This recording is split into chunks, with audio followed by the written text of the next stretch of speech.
Alors, on va étudier aujourd'hui la fonction f qui est définie ici. Vous voyez, 1/4 de x carré moins 1/4 moins 1/2 de log de x pour x strictement positif. Donc, il s'agit déjà d'étudier les variations de la fonction, donc de justifier l'aspect de la courbe ici que l'on a, d'une part.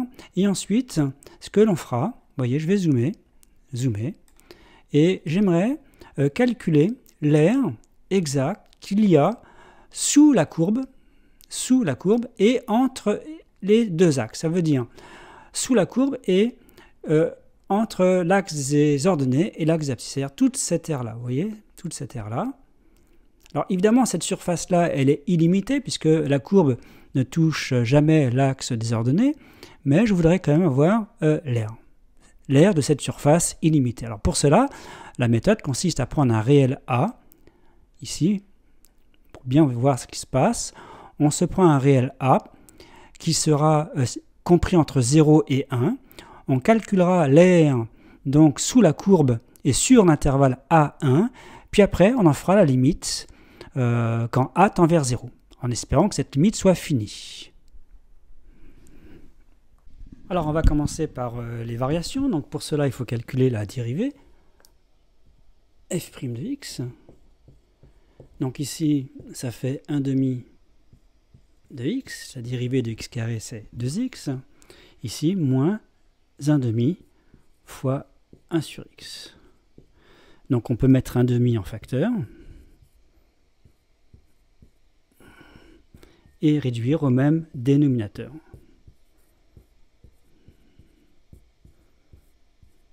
Donc la dérivée est du signe de x carré moins 1, car x est strictement positif, alors x carré moins 1, on sait que les racines sont 1 et moins 1. À l'intérieur des racines, c'est négatif. Et à l'extérieur, c'est positif. Donc on obtient sur, puisque nous sommes ici sur 0 plus l'infini,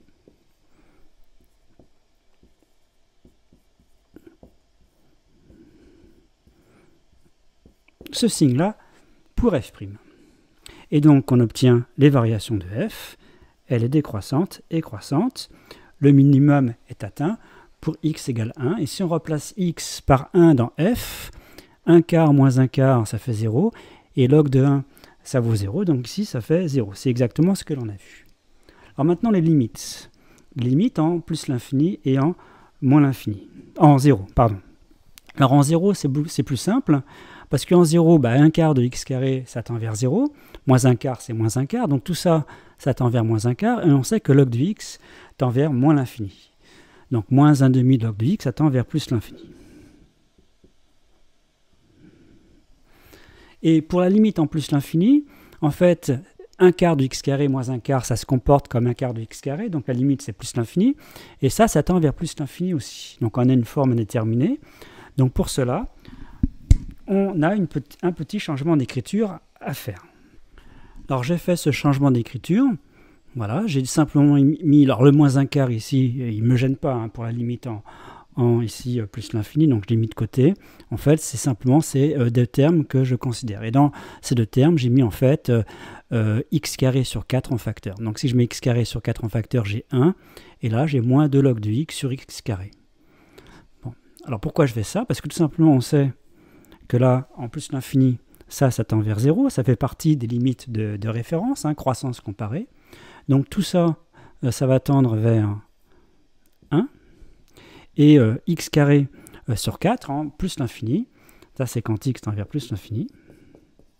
Et donc ça tend vers plus l'infini. Et donc ici, le produit, ça fait plus l'infini.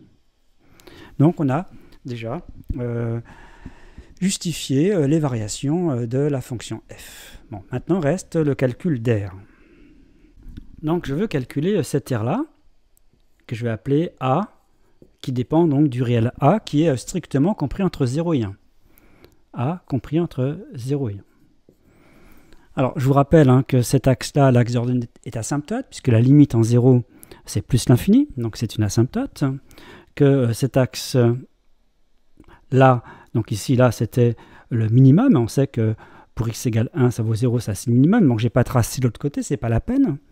Et comme la courbe, elle est au-dessus l'axe des abscisses, on sait que l'aire, c'est en fait l'intégrale de a à 1 de f de x dx.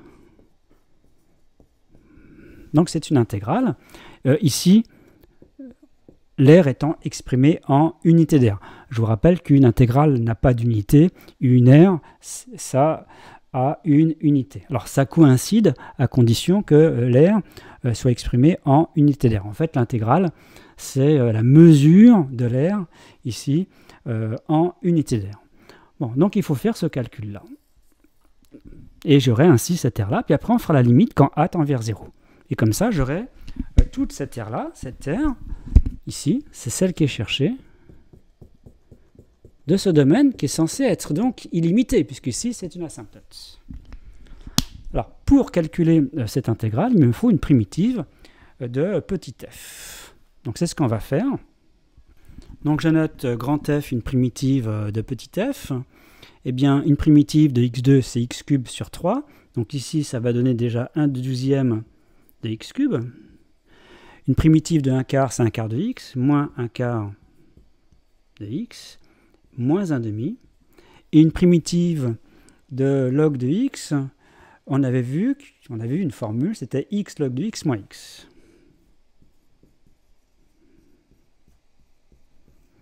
Donc voilà une primitive. Alors si je les veux toutes, je mets plus une constante, mais une me suffit. Comment en fait on trouve une primitive de x log de x, x log de x moins x? Eh bien c'est en faisant par exemple une intégration par partie. Si je fais log de x dx, ici je ne mets pas de borne, je l'ai fait dans une autre vidéo, on fait un produit, donc ici c'est 1 fois log de x, il faut poser en fait u', qu'est-ce que ça va être u'? Eh bien ça va être 1, et v ça va être log. Comme ça, u, c'est x, et v', c'est 1 sur x. C'est une intégration par partie. Et on applique la formule, c'est le crochet uv. Donc c'est x log de x, le crochet, moins l'intégrale de uv'. Donc l'intégrale de x fois 1 sur x, ça veut dire 1. L'intégrale de 1 dx. Mais une primitive de 1, c'est x, donc ça revient faire ce crochet. Et donc, ça fait bien x log de x moins x, le crochet. Et donc, une primitive de log de x, c'est bien x log de x moins x. C'en est une.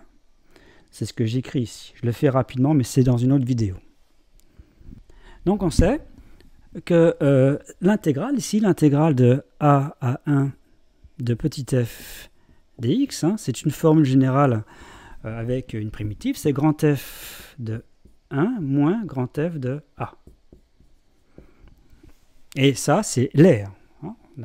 L'air a été calculé grâce à une intégrale. Et ça, j'aurais pu prendre n'importe quelle primitive, grand F de petit f. C'est une formule générale qui me permet de calculer l'intégrale à partir d'une primitive. Donc, on va faire le calcul. Donc, on obtient grand F de 1, donc on remplace x par 1, ça fait 1/12, moins 1 quart, moins 1 demi. Ici, ça fait 0 moins 1, moins grand F de A. Alors là, on fait le calcul. Là, ça fait plus 1,5. Plus 1,5 moins 1 quart, ça fait 1 quart. Et 1 quart plus 1/12. Donc 1 quart, c'est 3/12. Plus 1/12, 4/12. Ça donne donc 1 tiers. 1 tiers ici. Donc 1 tiers moins grand F de A. Dire moins, parenthèse, 1/12 de A cube moins 1 quart de A, moins 1 demi, facteur de A, log de A, moins A. Alors maintenant, ça c'est donc cette intégrale-là, seulement celle-ci, c'est celle qui est en bleu, c'est l'air qui est hachuré en bleu. Et pour avoir celle qui est en rouge, il faut prendre la limite quand A tend vers 0. Alors quand A tend vers 0, ça tend vers 0, ça tend vers 0, A tend vers 0. Et il y a une limite du cours qui dit que A log de A, quand A tend vers 0, ça tend également vers 0. Alors je ne l'ai pas démontré dans les vidéos, mais je le ferai en remarque après, rapidement. Donc en fait, tout ça, ça tend vers 0, donc du coup, ça tend vers 1 tiers. Donc, ça tend vers 1 tiers. Je le mets en rouge quand A tend vers 0. Donc en fait, pourquoi je le mets en rouge? Parce qu'en fait, 1 tiers, c'est l'aire de cette surface illimitée. C'est-à-dire vous avez une surface illimitée d'aire fini qui vaut 1 tiers. Et donc il y a deux remarques. La première remarque, c'est que cette limite, quand a tend vers 0, de cette intégrale de a à 1 de f de x dx, puisqu'on a trouvé ici 1 tiers, en fait on peut la noter comme ça, l'intégrale de 0 à 1 de f de x dx. C'est ce qu'on appelle une intégrale généralisée, puisque la fonction f n'est pas définie en 0, et je mets comme une borne où il y a 0. Simplement, ça revient à faire cette limite. Et là, c'est donc 1 tiers. Bon, la deuxième remarque, c'est dans cette limite. On a dit que c'était 0. Alors pour cela, comme je ne l'ai pas démontré en fait dans les vidéos, donc c'est l'occasion de le faire, on pose en fait grand x égale 1 sur x. Et comme petit x tend vers 0 plus, grand x tend vers plus l'infini. Donc vous vous rappelez, pour obtenir une limite, on passe tout avec du grand x. Donc ça fait ici, alors petit x c'est 1 sur grand x, donc ça fait 1 sur grand x, log de 1 sur grand x.